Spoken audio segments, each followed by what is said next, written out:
Does this work? No, we gotta use this. All right. Oh, the speaker's working. That's good. It is truly my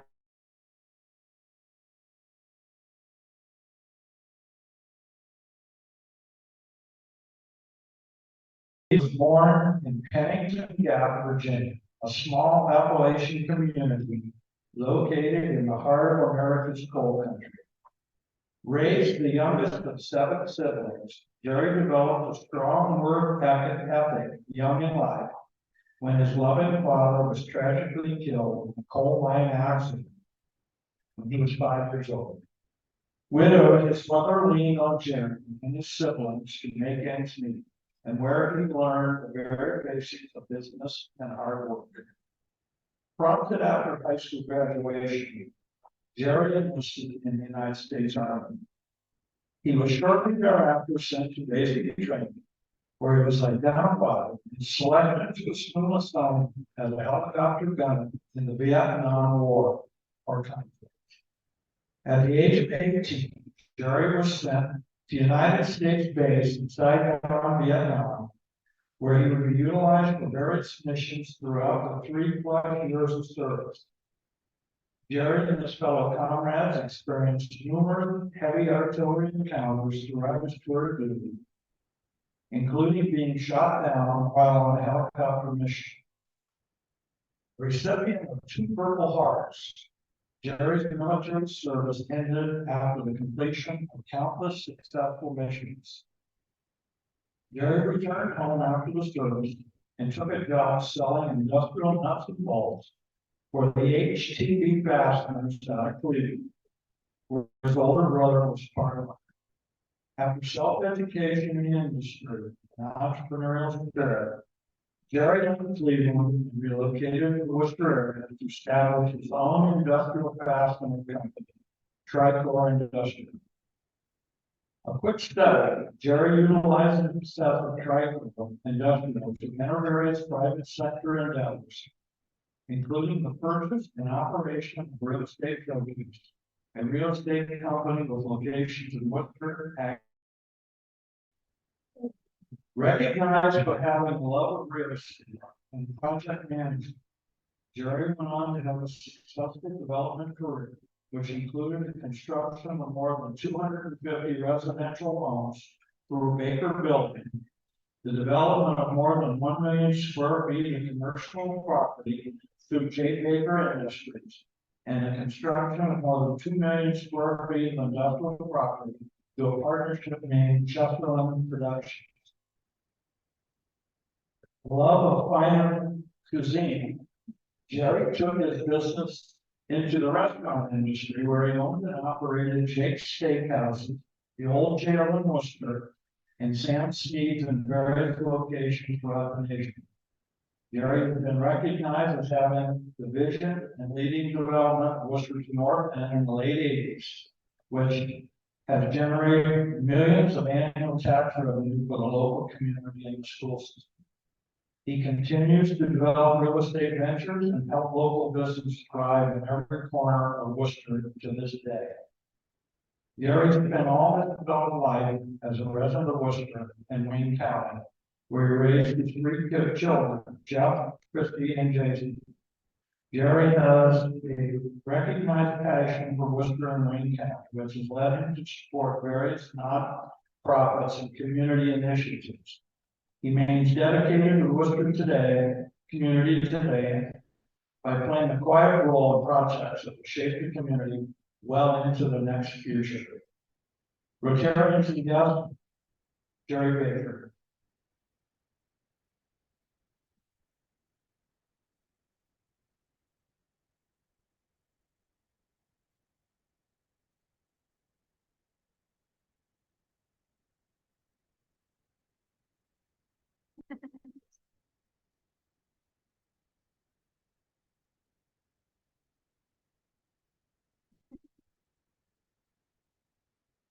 We had some mic issues today, so we're going to make sure to keep it up for you.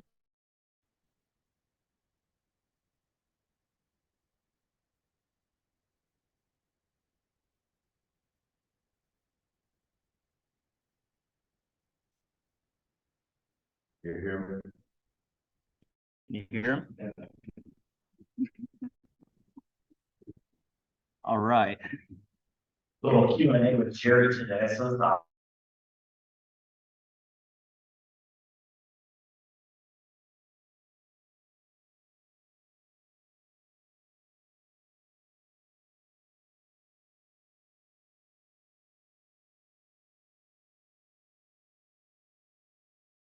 The world and I wanted to have a job. So you didn't see much happening and having to gap. So what was the process? I mean, you decided you're gonna list, what was the process of going from Pentagon Gap getting to Vietnam? Talk to us about that. I went to a Army recruiter Okay. and told them what I wanted to do. They enlisted me. I went to Fort Knox, Kentucky, and went through basic training. Got out of basic training and was sent to Fort Leonard Wood, Missouri, for the second level of training, and was there for 8 weeks. But while I was at Fort Knox, we were absolute green peas, you can imagine, as young kids. And the Bay of Pigs started to break out. And we took our duffel bags, filled everything we had, threw them in a container, and they sent us to Texas for the Bay of Pigs. That would have been a slaughter that you've never seen before. They had it named right. But you didn't make it there, though, right, Jerry? But they sent it back. They sent it back, right? Exactly. So about 3-4 months, you were headed to Vietnam. So where did you went from Fort Leonard Wood, and then you got transferred. Where did you get transferred to Oakland? I got transferred to Vietnam, but they sent me an odd situation. I'd like to share with you here for a minute. They sent me to Oakland, California, to a holding unit, and I'm there about 5 weeks. And I said, "What are you doing, guys?" They said, "We're waiting for a passport." I said, "I got to have a passport to go to Vietnam and aboard?" They said, "Yes." And they also did a top security clearance on. So I thought I was getting to be pretty important at that point, until I got to Vietnam. So you landed in Saigon, Jerry. That's where you started. That's where your base was. So tell us a little bit about your service, some of the missions, and then what were your first assignments when you arrived in Vietnam?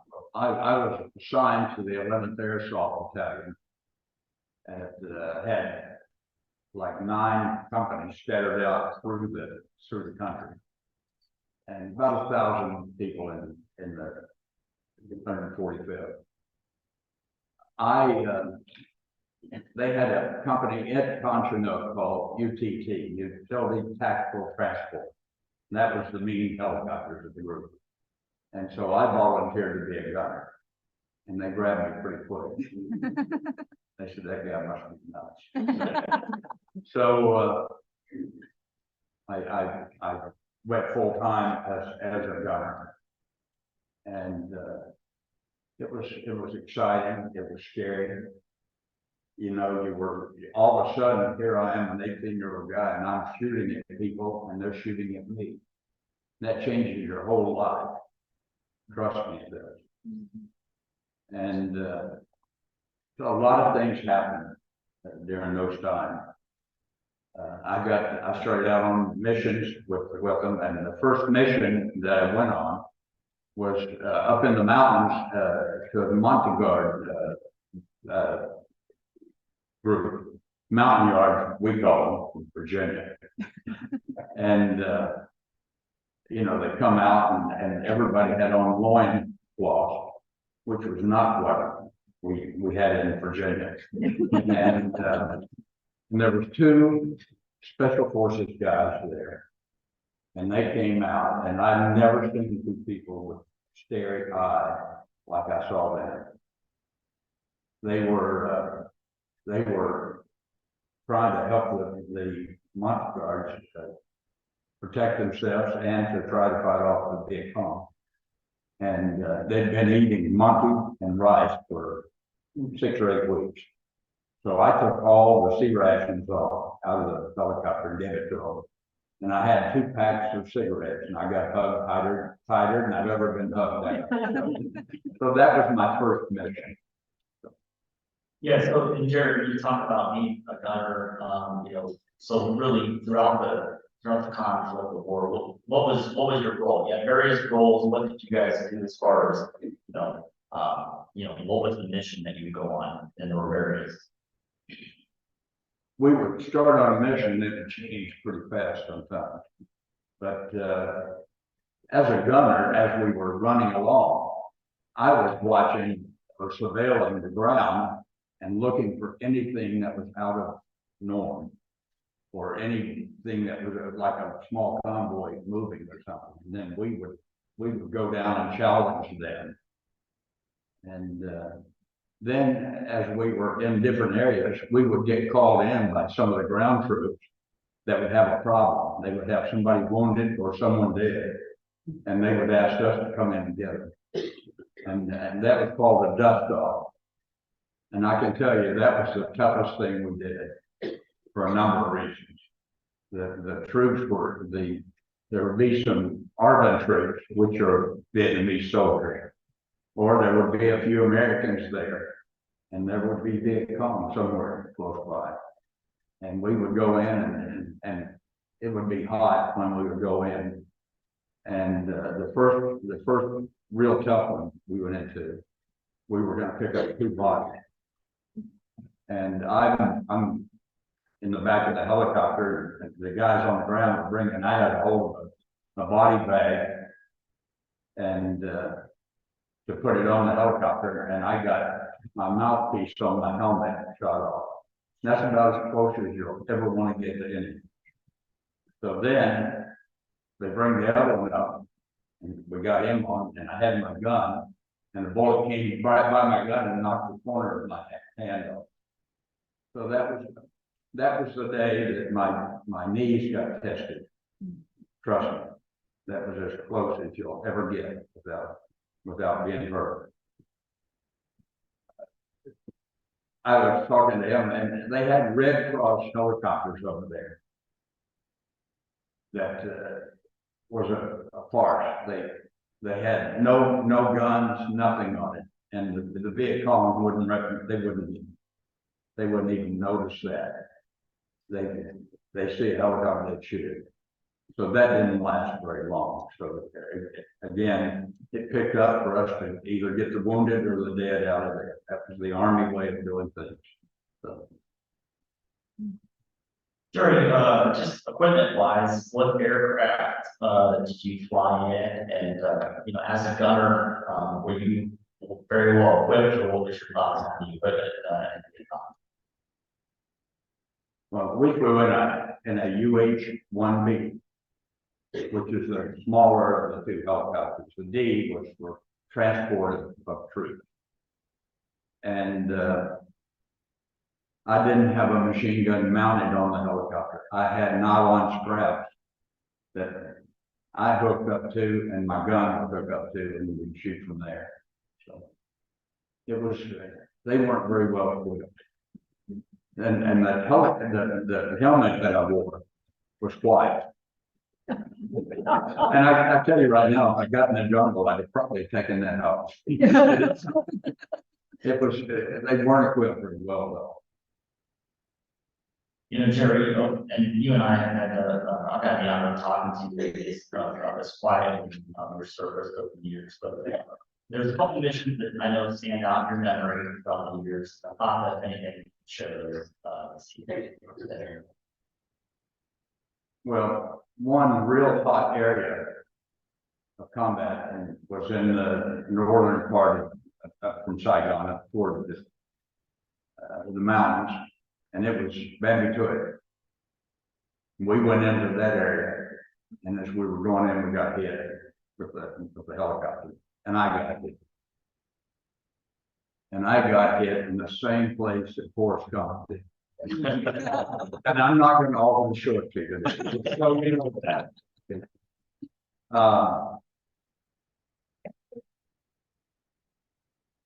crazy times.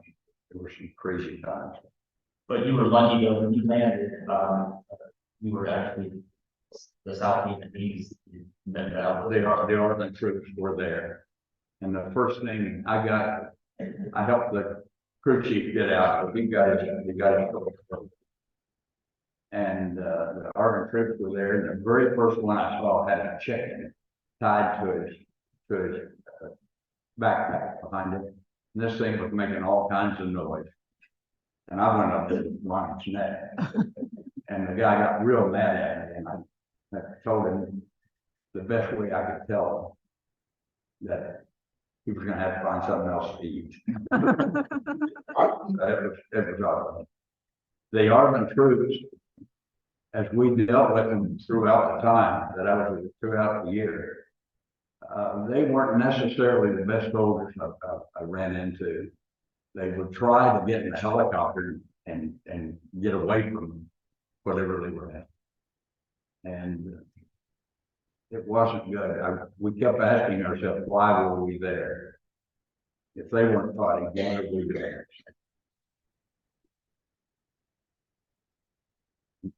And I tell this story a lot.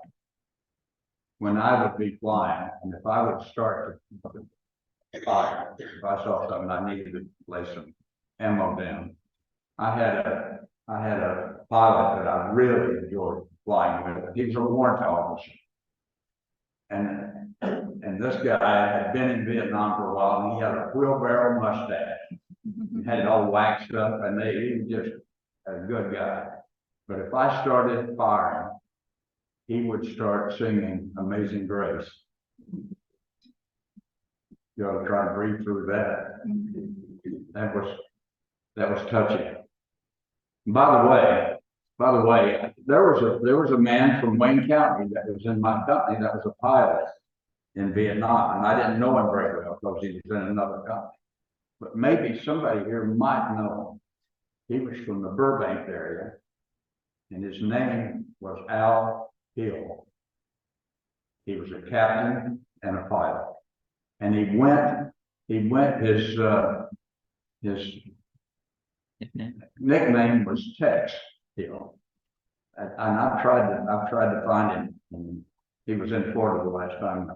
And it's a small world when you come back and you run into a guy that you were right next to.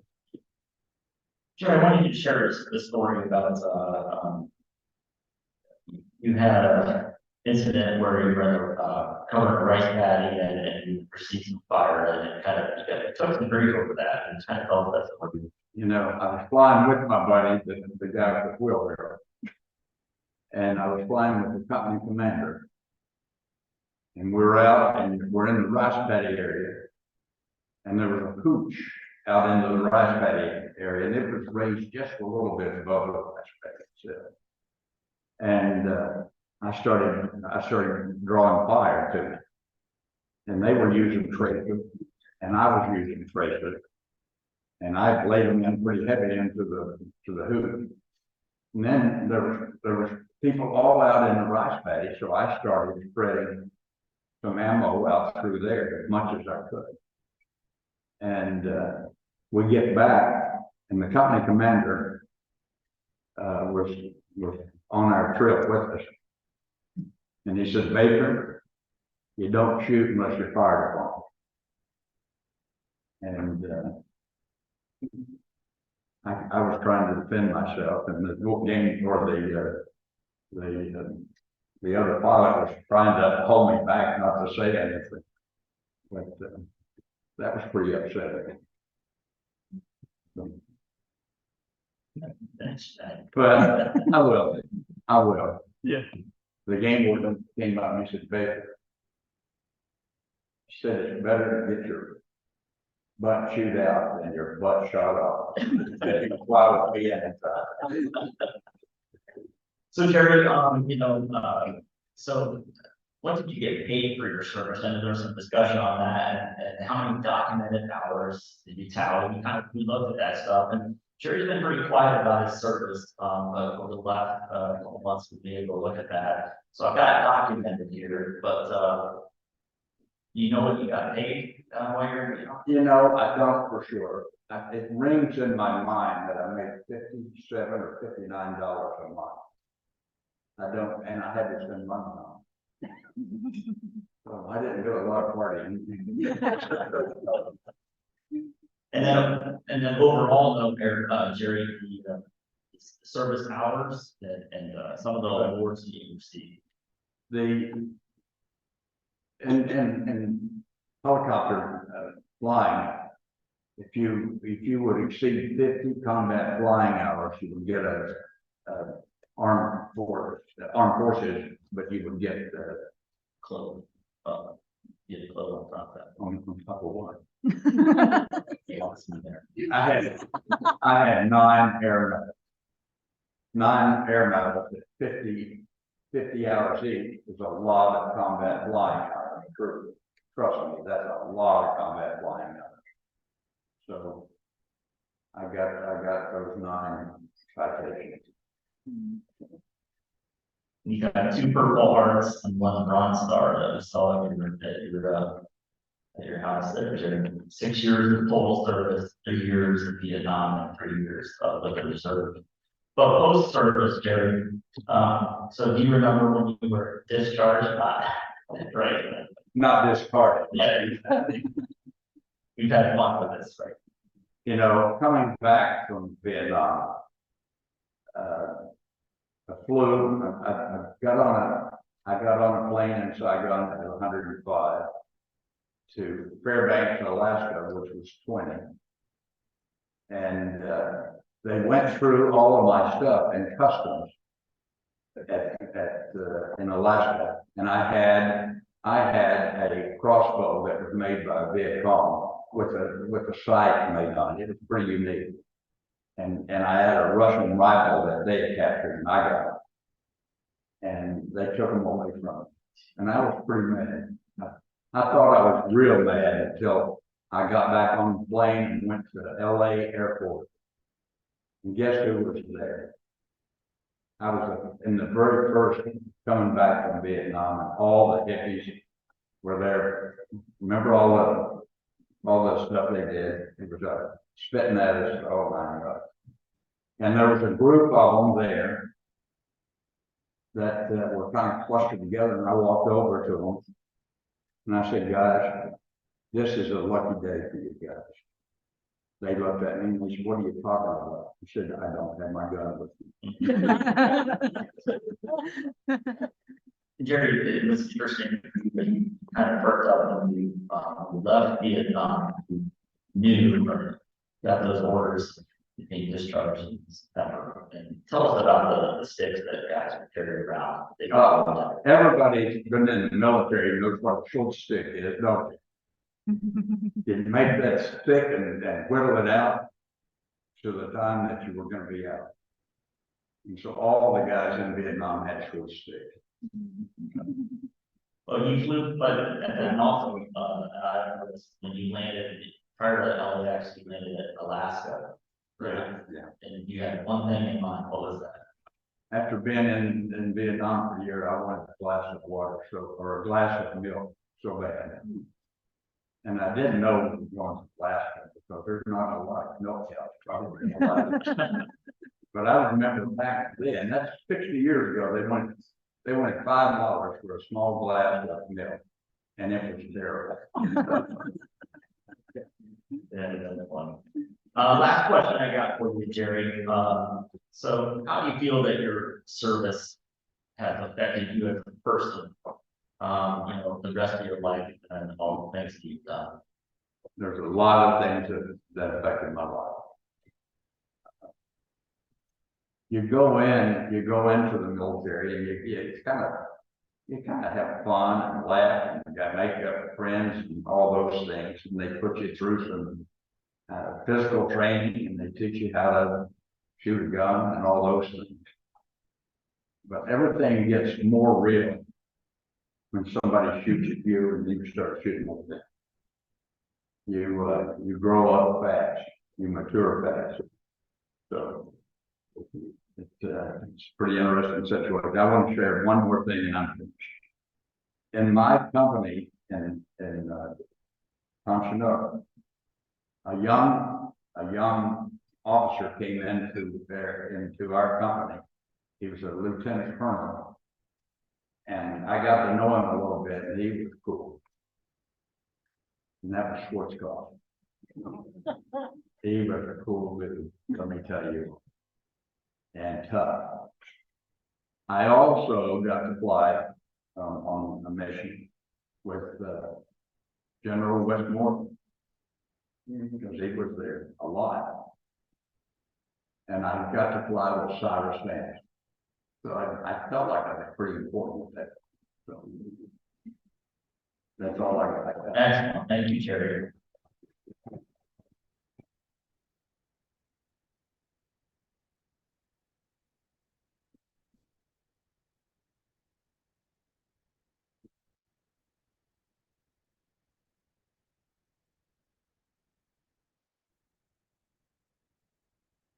What they do.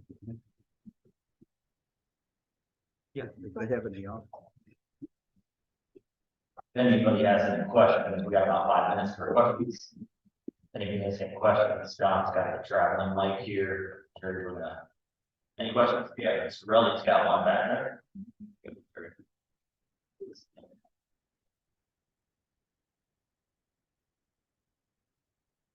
A very good friend that last month passed away, he was a chocolate pilot, he died at 84, really big seasons. How are you managing with that?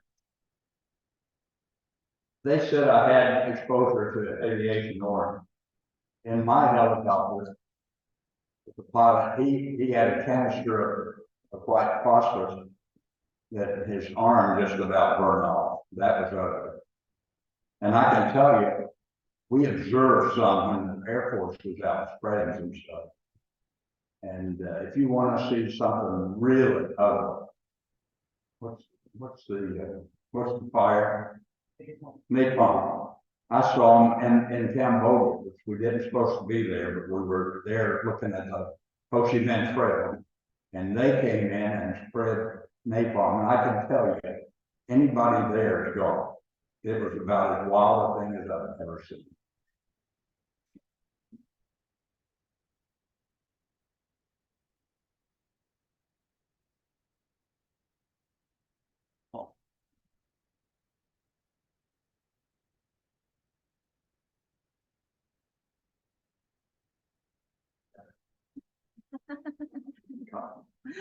Hello, have you ever been back to Vietnam? I have not. I thought about it.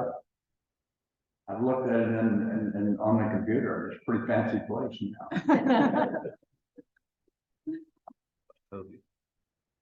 You know, I've had a lot of fun with baseball. He's they've got a bartender there, Kobe, and he is Vietnamese. And I said, Kobe, when were you born?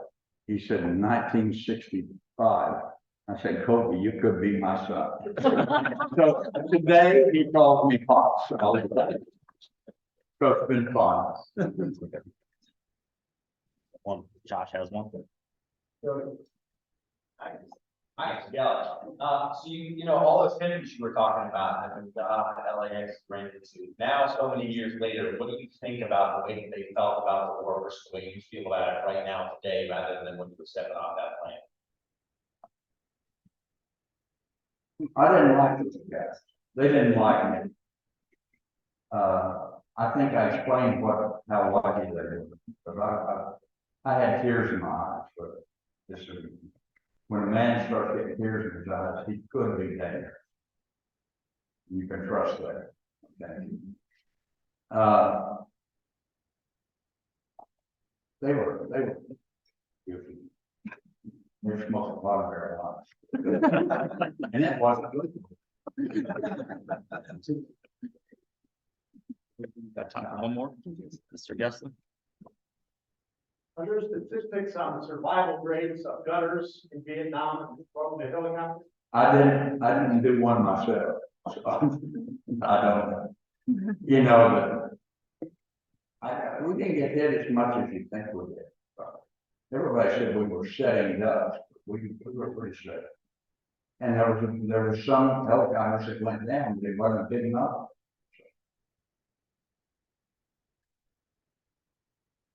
Thanks again, Jerry. You're welcome.